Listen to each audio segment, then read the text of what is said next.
We want a crime-free America. We're going to stop violent crime in the United States. And it's people like this that can do the job better than anybody. There's nobody like them, so they can do it. And they have to be given back their rights and their dignity. They have to be allowed to do their job. I will deliver law, order, safety, and peace.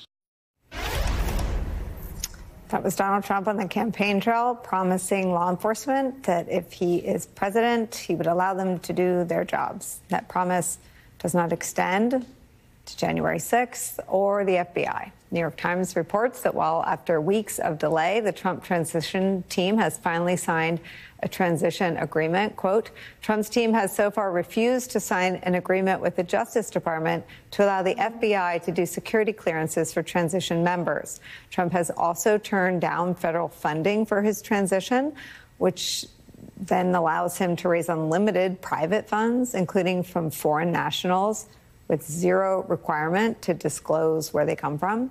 Senator Elizabeth Warren slammed the announcement on social media, writing this, quote, this announcement fails to answer key questions about national security threats and FBI vetting of nominees and increases concerns about corruption.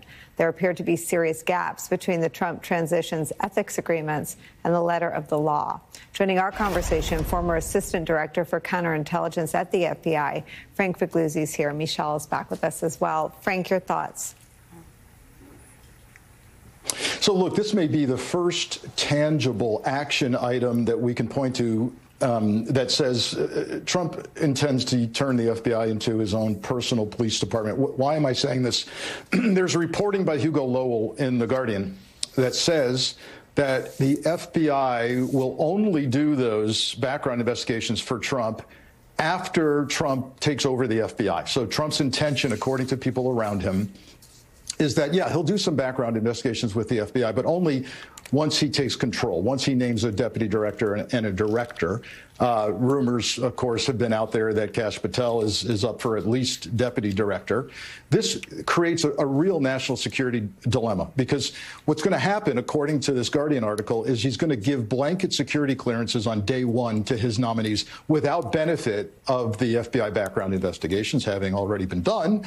And then he'll task the FBI, and then, you know, the FBI will weigh in. But who's in charge of the FBI? Will Trump get a fulsome report? Will he dictate the outcome of the report? If you think that's far-fetched, we need only look back to the Justice Kavanaugh reinvestigation, where Trump literally dictated who they could interview, what they could focus on, and what they could do with the myriad allegations that were phoned in to the tip line. So we're beginning to see the plan here.